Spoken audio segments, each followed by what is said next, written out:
I don't even know what to say about that one. That one was just insanity in the form of a song.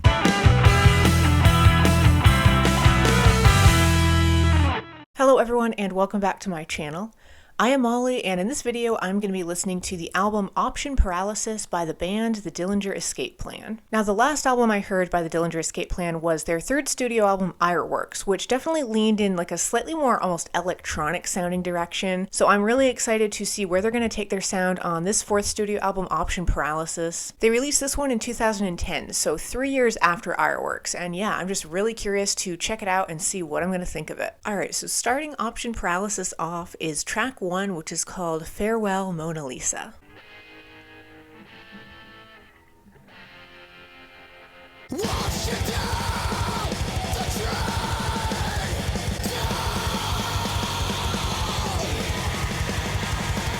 This song almost started off with like a weird kind of country twang to it, and then they're just bringing the energy.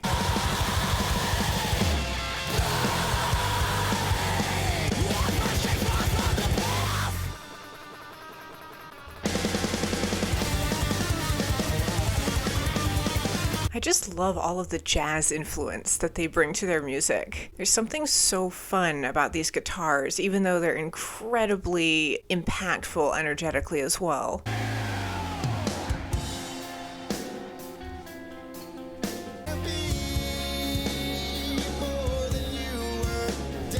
All these subtle little sound effects sound like laser beams going off.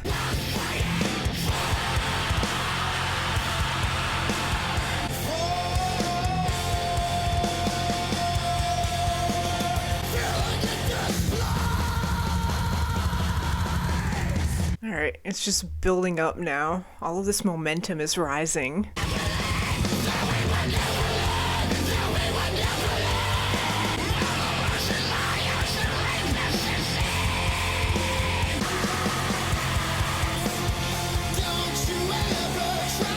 I love how he changes up his vocal delivery too. At points it's more melodic sounding, and then he'll just belt out these screams that are so intense.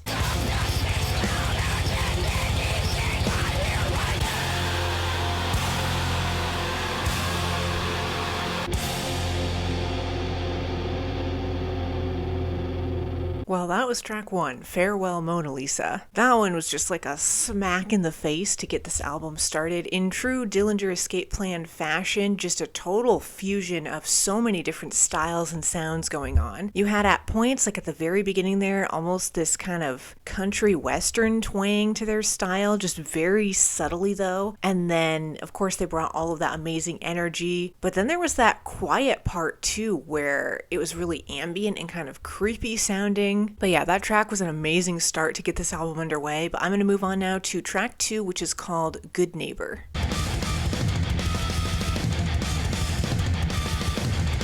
It almost sounds like Morse code, the sound that those guitars have.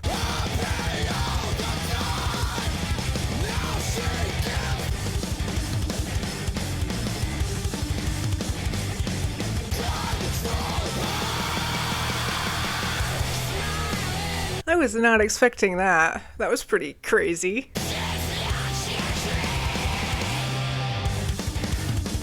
Man, talk about speedy. This track is just so fast with its delivery. It's like all these little micro bursts of sound going on.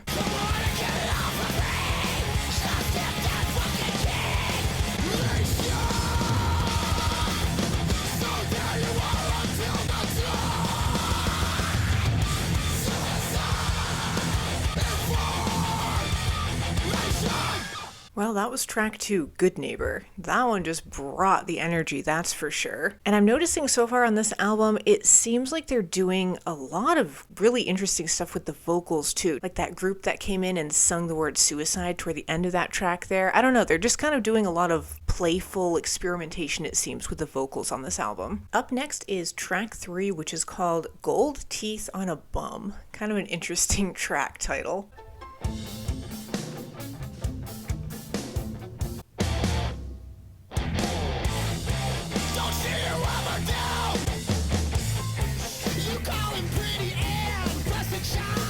There's There's something about this one that's reminding me a lot of Mike Patton, kind of, or kind of a similar sound to their EP Irony is a Dead Scene with Mike Patton on vocals. It's just like every other day. Pull out your eyes and stare.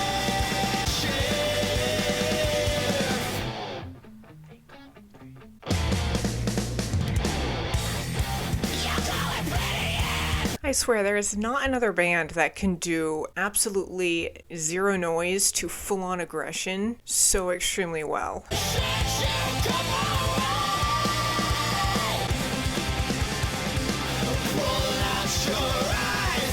That guitar is really standing out to me on this track. It's got this plucky sound, and again, it's so speedy. Last one to feel ashamed. So that I may be saved. Couldn't you help me? So that I may believe. Couldn't you help me? That was track 3, Gold Teeth on a Bum. I loved how playful that one was, especially at the start there. It just kind of had this funky groove to it. I don't know how else to explain it. Perhaps a tiny bit more slowed down than the first 2 tracks were on this album. Still very speedy. I loved that guitar, but it kind of just was a tiny bit more melodic in nature at times. But moving on now to track 4, we have Crystal Morning.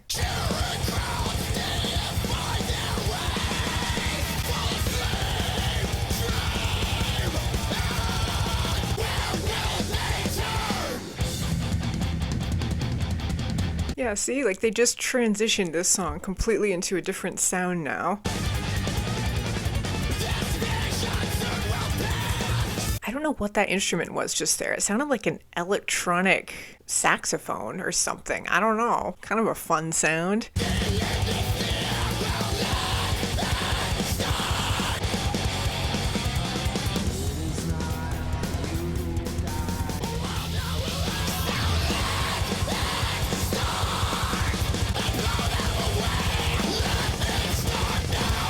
That was track 4, Crystal Morning. I really liked at the very end there how it said, load up the gun and blow them away. I think those were the lyrics, and it almost did sound like a machine gun going off. But yeah, just a ton going on for a 2-minute track. They did so much with that. It was almost like 3 parts. It was the really energetic, explosive start, and then they did some kind of interesting, again, sort of jazzy sounds in the middle there, and then we got a bit of that ambience at the end. All right, moving on now to track 5, we have Endless Endings.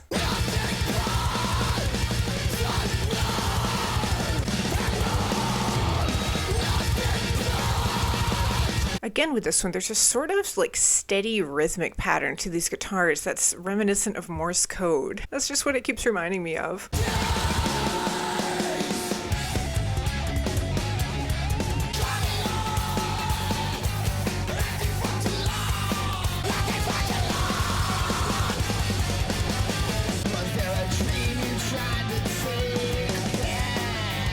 I can't tell if there's a second vocalist or if they're just distorting his voice a lot.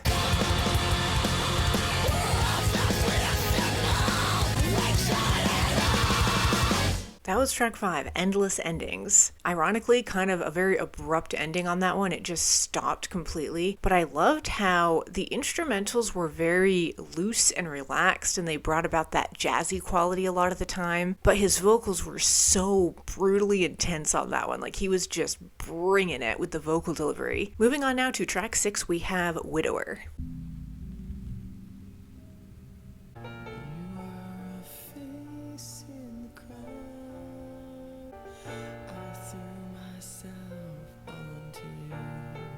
Such a minimalistic start with this piano.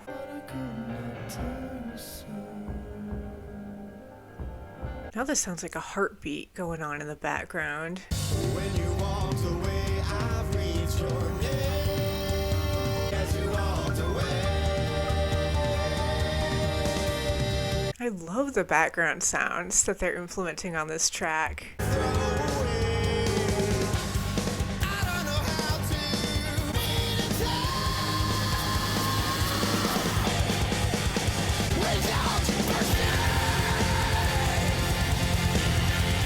song just keeps building up and up. It's amazing.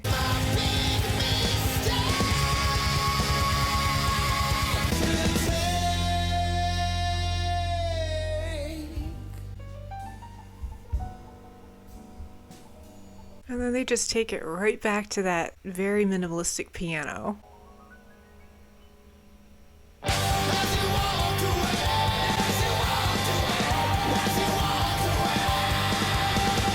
Well, I guess they needed one final little burst of energy at the very end of that track, but that was track 6, Widower. That one was incredible. I loved how slowly they built that one up. A lot of times with the Dillinger Escape Plan, they kind of just all of a sudden bring the intensity and they throw it right in your face, like right from the start of a track. And I kind of like when they do songs like that and they slowly build up their sound. I don't know, it really makes me appreciate all of the layering that they do. But I'm going to move on to track 7 now, which is called Room Full of Eyes.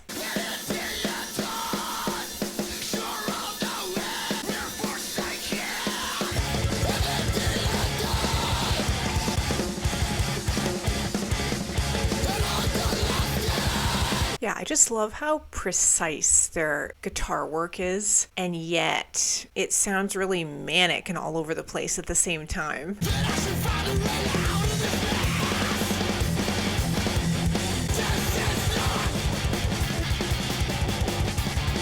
I kind of like when they have those little sections where it's like more of an isolated sound. Like just there, I was really picking up on the drums.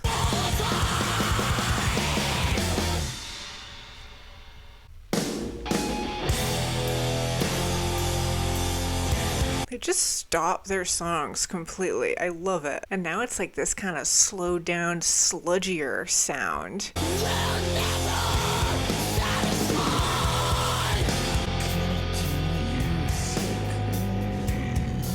Ooh, I love the bass here.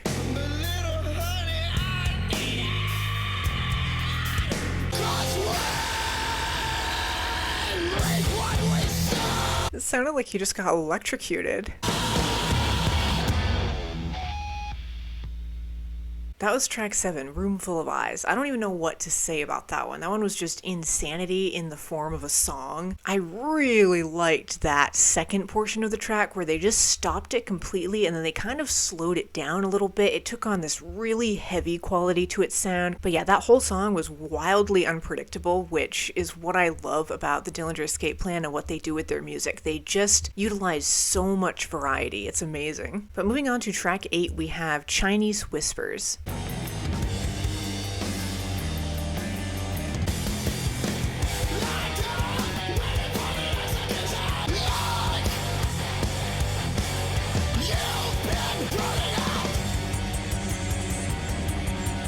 Yeah, what is that noise? Again, it just kind of has like an electronic tone to it of sorts.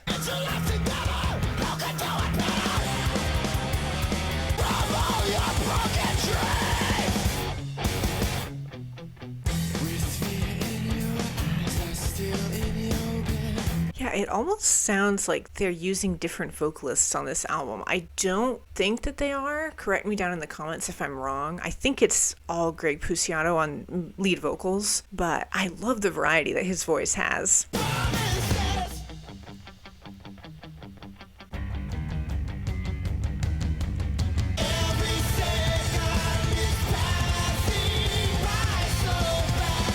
Every second is passing by so fast, and then these guitars are kind of mimicking that almost. They sound so quick.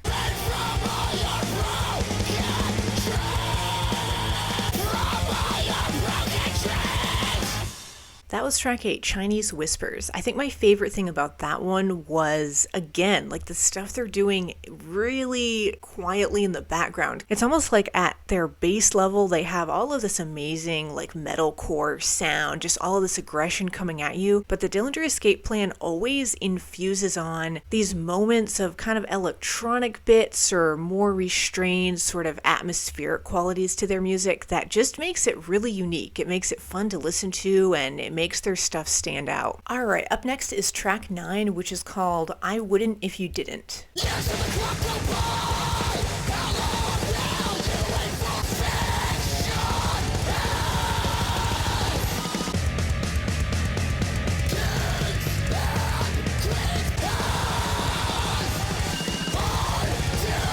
that just there. It was like that sort of electronic bleeping noise almost. Just little infusions like that I love.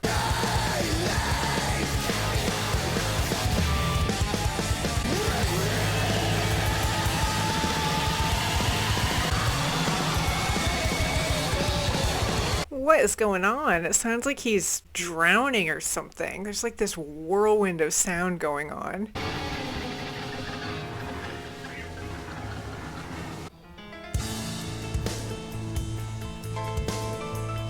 Oh man, I love this band. Every time I listen to them, I never know what to expect.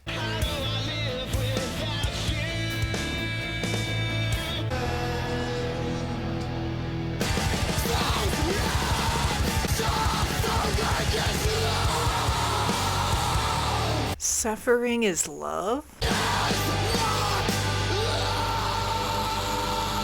Suffering is not love? They changed up that lyric there at the end. Well, that was track 9, I Wouldn't If You Didn't. That one started off so intense and aggressive, and then it ended that way too. But then in the middle, they made that track really melodic. They brought that piano back in again. They're definitely embracing that sort of jazzy tone to their music. But I'm really curious to see how this album is going to end. So I'm going to move on now to the final song, which is track 10, called Parasitic Twins.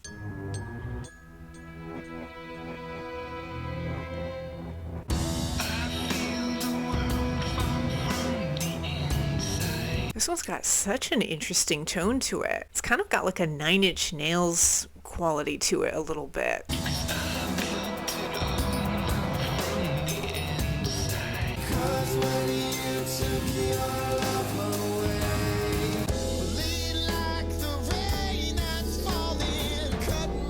Ooh, that percussion just has a really sort of industrial quality to it. Very echoey.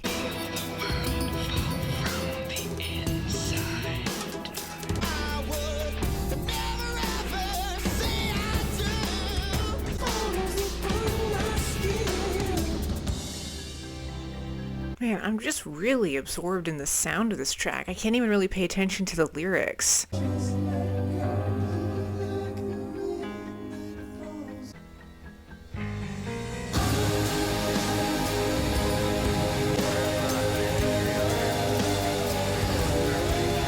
And now there's like some really subtle, distorted vocalization going on here too in the background.